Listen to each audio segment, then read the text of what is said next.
Hello gamers, today I'm back to check out a series that I've talked about before on the channel, as I am going to be talking about the second installment in the Tomb Raider reboot Rise of the Tomb Raider. It was released in 2015, 2 years after the first game, developed by Crystal Dynamics, the main company behind the Tomb Raider IP, after it was given to them from Core Designs. As this game looks to deepen the lore of the Survivor Trilogy, as well as find out more about the Croft family and Trinity, the shadowy organisation that always seems to be hunting them down. But not only did the game have improvements in the lore, as the game strives to bring its version of Lara Croft closer to a Tomb Raider compared to a survivor that she was in the first game. And they do this in a game that looks a tad bit more refined than the previous installment. If you haven't seen it, I covered the first game almost a year ago, a game that was a big part of me becoming a PC gamer.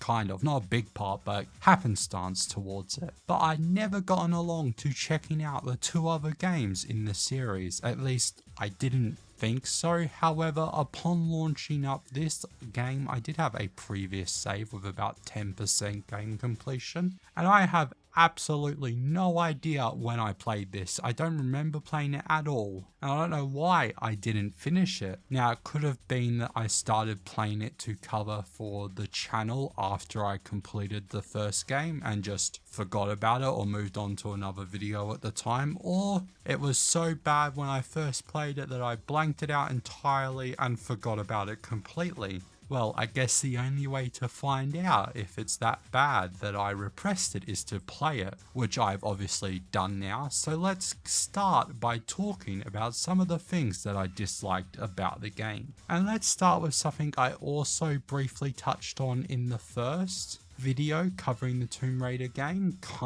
that being the game's somewhat annoying feature of a quirk in its controls. Whenever Lara is hanging off a ledge and you need to jump in one direction, which is the only way you can jump, and then the game will have Lara jump the completely wrong way because I was holding the wrong input like 5 seconds ago, which this is just a, I guess, get good sort of thing on my half, but it's happened to me so much that I've slightly gotten annoyed with it, especially when there's only one way for Lara to jump, like, come on. And one thing that I very much praised the OG game for was the fact that Lara's clothes would get damaged and destroyed during the game's playtime, as she was unable to change clothes due to the fact that she was trapped on a deserted Pacific island. Well, not deserted, but haunted, I guess would be more correct somehow. This game, however, there is no clothing damage to be seen, as Lara can change clothes at any campsite, which, due to the fact that this game takes place in a location that is, it's not urban, but it's more urban than the island. Not by much, however, but I just really liked the fact that it was a feature of the last game, and I'm just hoping they didn't add the ability to change clothes so they could sell you DLC outfits. But with the removal of clothing damage, they've also stepped back the amount of brutal deaths that Lara can find herself in. I don't know if it's just I didn't get any, as I don't remember a single brutal death scene, and it's not like I'm good at the game. Hell, I just mentioned how I jumped off a cliff multiple times because I was pressing the wrong key. Which also reminds me of one more thing I want to mention in the bad things about the game segment of this video, and that is that the game only has one QTE in the whole game, and because of that I failed it as I was spamming the button like I had for every other QTE. So sorry, it has QTEs, but there are two types of QTEs. The one where you have to press it at a certain time, and the one where you just spam it till it sets you free. And well, there is only one press at the right time one, and I instantly failed it because, much like the game had taught me to do up until that point, you spam it. Yes, the previous game had a lot more of these hold QTEs, but this was the only one I experienced in this game, and it was in basically the last mission. So like, come on, you make me look stupid in front of my friends, Crystal Dynamics, what are we doing here? But that's enough about the negatives. No one likes a negative Nancy unless you're talking about the current state of the Call of Duty franchise. So let's get on to what I liked about the game. And as I mentioned before, and something I will cover in more detail soon, is the deepening of the lore behind the Croft family. As at the end of the first game, I was believed that Lara had an absentee father, but as it turns out, there is a lot more to it than that, and I do love a good old bit of lore to increase my love for a story that's being told currently. If you can feel more attached to your character, that's never a bad thing. I mean, as much as a person who can barely do 3 chin-ups and is not the brightest could relate to Lara Croft, and as some of the puzzles Lara has to complete in these tombs are very challenging. And that is surprisingly something I liked about this game, as it seems to be a lot more challenging and just more tombs around the world for Lara to do, with some puzzles that took me a good amount of time to wrap my head around, and a lot of second looks to find out the correct way to finish them. But once again, in that good way that doesn't require you to pull out the phone and Google how to do a puzzle. Apart from that, the game still has hunting and upgrading of tools, which I do always enjoy a good hunting session in a game, almost as much as I enjoy a good fishing session in a game. But I do find it a bit odd that Lara, after her first adventures into the mystic world of gods and magic and tomb raiding, doesn't automatically pack the world's best compound bow and a bunch of guns and stuff like that with her. But that's just me. Hell, to be honest, that's not just me, as no way I'm flying to Siberia for anything. However, this game does make Siberia look amazing. As mentioned before, the game's graphics are an improvement on 2013's Tomb Raider, but not a complete departure from the other game. The only downside with the graphics that I noticed is A, there's a lot less Lara completely covered in blood scenes, which was a large part of the first game for some reason. And B, the character's hair seems different for some reason, and I can't quite put my finger on it. Sort of reminds me of Unity hair, which I don't think is a good thing. But now it's finally time to get on to the game's amazing narrative. And I'm going to start off by doing this a little bit different to how I normally would, as I am going to talk about the story in chronological order. The game tells part of the stories in flashbacks, but it'll just be a little bit cleaner to talk about in timeline order, starting with before the first game, when Lara is a kid growing up in her father's manor. Her father being one Lord Richard Croft, an archaeologist who was clearly very wealthy. I mean, the Lord in his name kinda gives that away. But during his life, Richard was obsessed with the hunt for immortality, being very distant from his wife and Lara for a lot of their lives.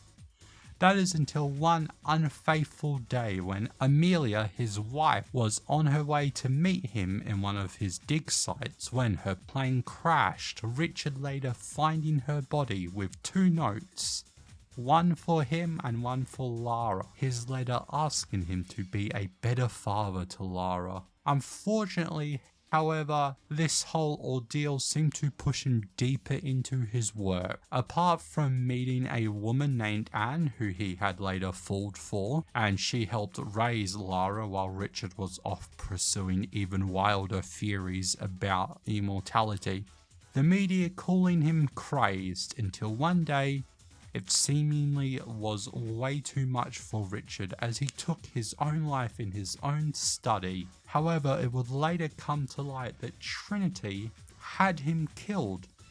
But that's all for Lord Richard Croft in this game, as we are now caught up with current time Lara as she is on a quest after experiencing the wildness that was the island. She is looking back onto his father's research, and importantly his work on the divine source, an object that seems to gift immortality to its holder.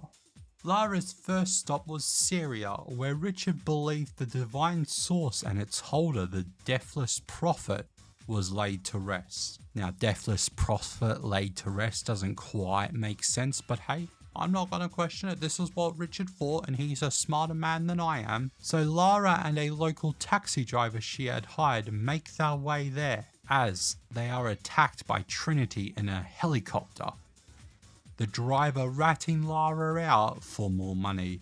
But luckily enough, the attack just so happens to send Lara onto the right tracks to the temple, but Trinity are already there and making their way into the chamber where the Deathless Prophet's body is prophesied to be. Lara just about beats them there to find out that there is no body. After Trinity finds that out, they get into a bit of a gunfight, which ends with yet another ancient one of a kind monument being destroyed. But as Lara is making her escape, she comes across a symbol that reminds her of one of her father's books. Now this is where I want to jump in with a little side tangent here. Lara Croft, Nathan Drake, Indiana Jones, they all claim to be archaeologists, treasure hunters, enjoyers of history. How many priceless unknown civilizations have they completely destroyed? Now, you may say, it's not them, it's the bad guys. I don't know. At least Lara does a fair amount of destruction during this game, and the previous game for that fact. But upon returning home, she searches her father's study and comes across the ancient city of Katesh. I am very sorry for that pronunciation. I should have looked it up. I didn't. I am a horrible YouTuber, but it is spelled Kitezf, which is seemingly based on a real Russian mythological city. Maybe real is not the right word there, but you get what I mean. The mythological after real sort of sum that up. After finding this out, Lara is attacked in the study as it turns out an ancient for Trinity had been watching her and grabs the book right before he is able to kill Lara.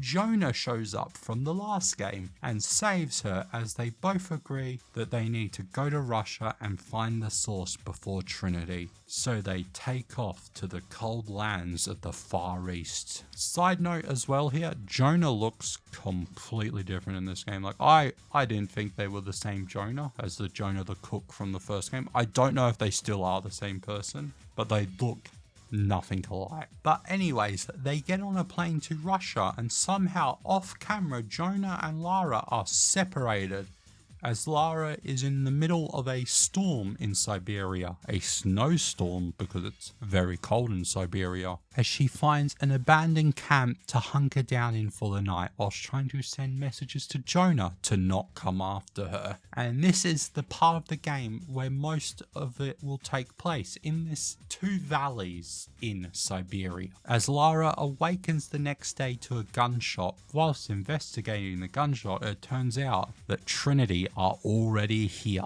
and after making her way through a bear's cave after tangling with the owner of said cave, she makes her way into the first of the two valleys the game will focus on, this one having a Russian gulag / mining camp inside of it where Trinity have already set up base, taking over the valley as they hunt for the divine source. Lara makes her way towards the compound to find out more, tussling with a couple natives from the area. One native seemingly having some Byzantine-esque jewellery on her clothes. The Deathless Prophet would have been from around the Byzantine Empire. This is interesting, noted down perhaps. But upon making her way into the compound, she is eventually unfortunately spotted by Trinity and taken hostage when she is taken into a room, when who sits across from her if not her parental mother figure, Anne,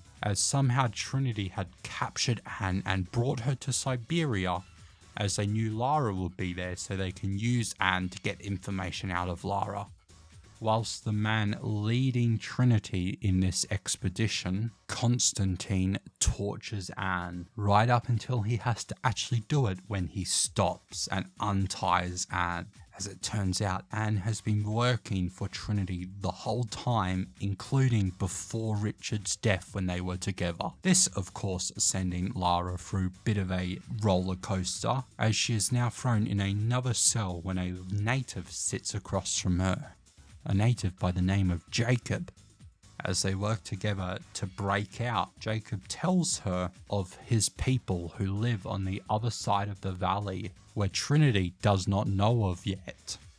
Whilst breaking out, they come across Constantine and Anne having a conversation. As it turns out, they are also brother and sister, and Anne is dying, which is why Constantine is on the search for the divine source himself. Sort of separate to Trinity, he's kind of a hired goon for Trinity. However, Lara is then invited to join Jacob in his village. However, she had taken a bit of a fall during their escape, so she is left under the watchful eye of one of Jacob's men, as Jacob makes his way to prepare the village, as Trinity had found out about the village, which is literally on the opposite side of the valley to them. So I don't know how they hadn't previously spotted it. They're literally flying around constantly in helicopters. I don't know how you miss an ancient, not really Siberian looking city when you are looking for something out of the ordinary, like a Syrian prophet who brought his people here thousands of years ago. You'd look for maybe Syrian/Byzantine architecture, but hey,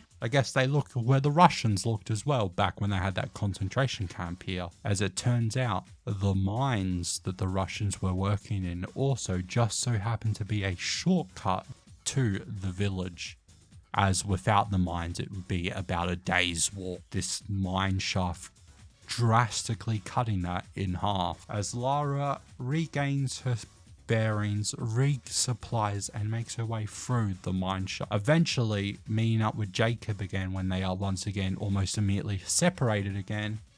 And then she comes across the village where she meets that woman with the Byzantine jewels that she met earlier, who just so happens to be Jacob's daughter, her name being Sophia. Now Lara is introduced to the people of the village as they get ready for war.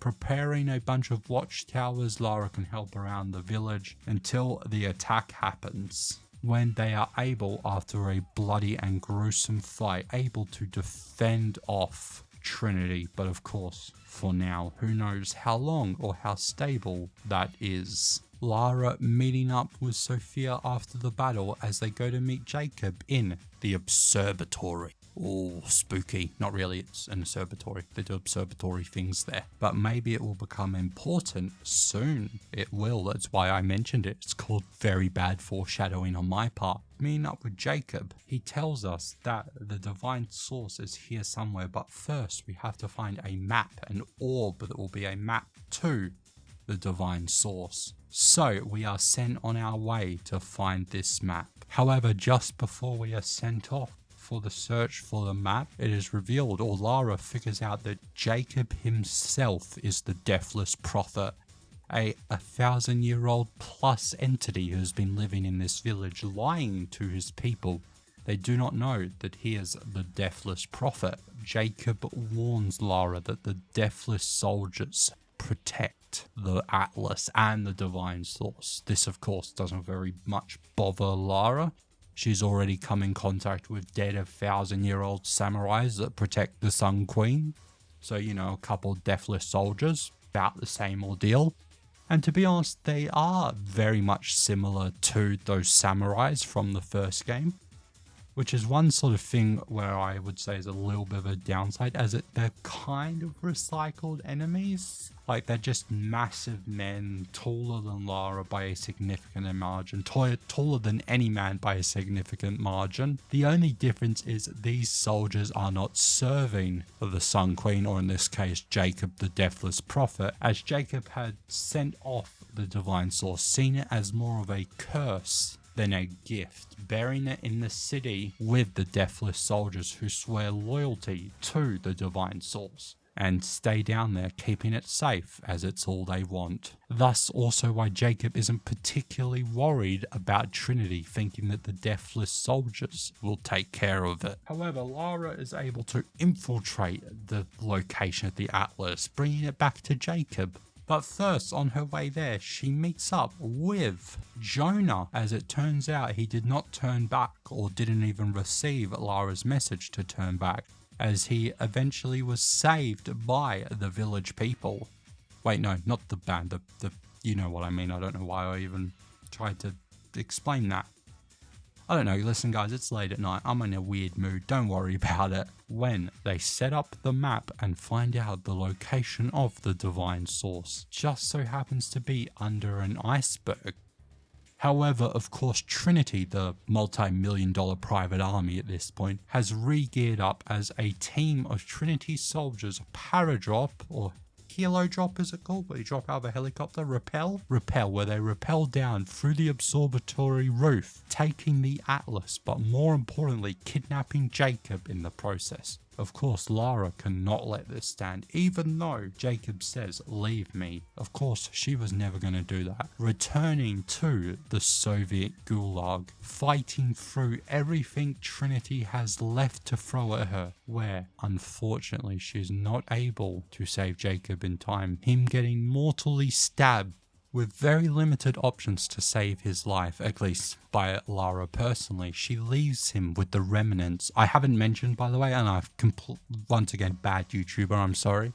But the remnants are what the village people are called. So I should refer to them as remnants, not the band, the village people. But that's okay, as the remnants take off with Jonah, attempting to repair him as they can, but warning that it is not looking good. So Lara rushes back, this time with one goal in mind: get the divine source and use it to heal Jonah. So she makes her way into the iceberg. Of course, Trinity now know where it is, as they used the Atlas to find out where it is. So Trinity are now there, and they are using a explosive approach to attempt to get into the iceberg. Iceberg's not the right word, I'm so bad, I'm so sorry. It's a glacier, not an iceberg. But they are basically bombarding it from above, trying to break the 1,000 years of ice, as Lara takes a sneaky route known about by Jacob, of course coming into contact with the Deathless Army, as they have a whole village under there, which with houses they can't fit into due to their size, but that's completely fine, I'm not going to question it, as she makes her way using trebuchets to break down multiple walls and gates.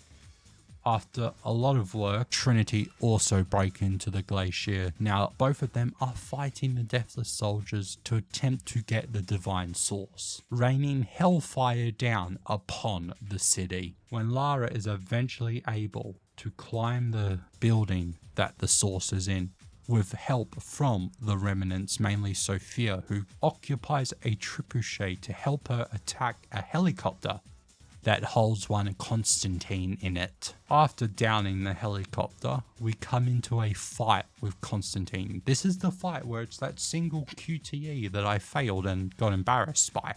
But that's not all I should be embarrassed by, as Constantine takes all our weapons and we have to fight him in a very unique style, being completely outgunned, using the ability of stealth to get around. And of course, I failed this a couple times. Listen, it was late at night at this point. I really thought I was close to the finish of the game, so I was just soldiering through it. I was close to the finish of the game, but oh boy, it was embarrassing. I'm only going to show the clip where I'm successful because it was embarrassing. But we eventually best Jacob, where we are left with the decision to kill him or leave him. This decision doesn't really matter. I chose to leave him, sort of giving Lara the moral high ground. However, no matter what option you pick, he will die. It just matters if it's by your hand or the already crumbling building crushing him. When Lara makes her way into the final chamber, the chamber of the divine source, where Anne is already there, taking the source to heal her, when they are now surrounded by the Deathless Army, with Jacob, who had arrived later there, Lara and Anne. As Lara gets the source, she looks at Jacob almost for permission, and then she does it. After all her hard work and years, basically all of her father's legacy destroyed on the hunt for the divine source, she destroys the divine source, vanishing the Deathless Army in a Thanos snap sort of motion. And then, of course, Jacob also starts to vanish with that step. However, Jacob's seemingly at peace with his death. Hell, not many men would want to live 1,000 years, and he has. And he's a prophet, he's religiousized, he is a holy man, and he takes his death in vain. As we then see Lara and Anne leaving the facility, both of them together, and sort of stroppy, you know, she just lost her one chance of surviving her illness. However, that doesn't seem to matter, as at the end of the game, we see down the sights of a sniper's scope as he shoots Anne and then confirms that the target has been eliminated. However, he is informed by whoever is on the other side of his earpiece not to take out Lara. She's not ready yet. There's still more they can learn from her. As the game fades to black, and oh boy, what a game it was. The story I liked. It was very good. It was a Lara Croft story, so it wasn't the best story you could ever tell. Actually, the next game I cover might be up there. It had a pretty good story, but that's a later video. I think I just love Tomb Raider, and it's not for the reasons everyone loves. Well, let's be honest, it's part of, you know what I'm talking about. Lara looked good.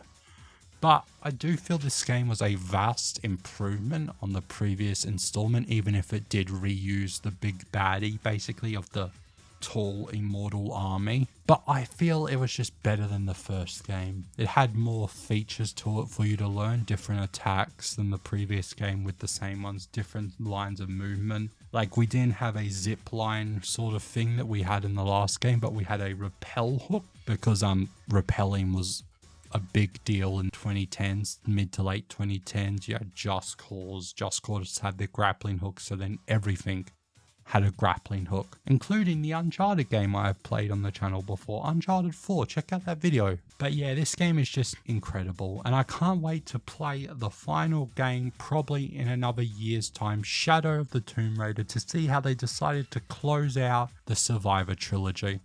I don't even know if it was meant to be a trilogy or not, but it was. I don't know if maybe they were expecting to get another game, but the sales just weren't there, so they couldn't justify it.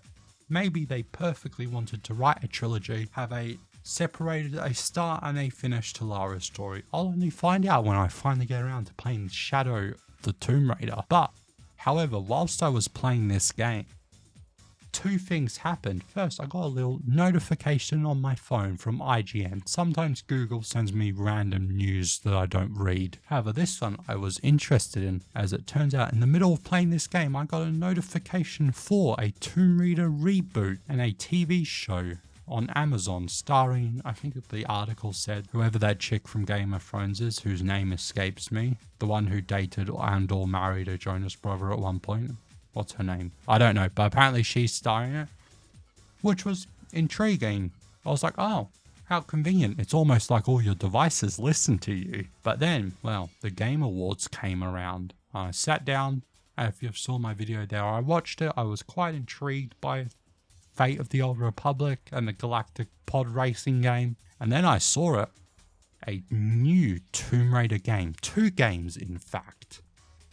And well, I was thought, well, that's convenient timing. I can finally finish up this trilogy of games and move on to whatever the next one is, which I'm cautiously excited for. However, it's going to be made by Amazon Game Studios, and I don't think I've played a single good game by Amazon Game Studios. I have now looked it up and I confirm there has not been a single good game by Amazon Game Studios. So this might be a bad sign. It's still in works with Crystal Dynamics, so there's still some faith to be had there.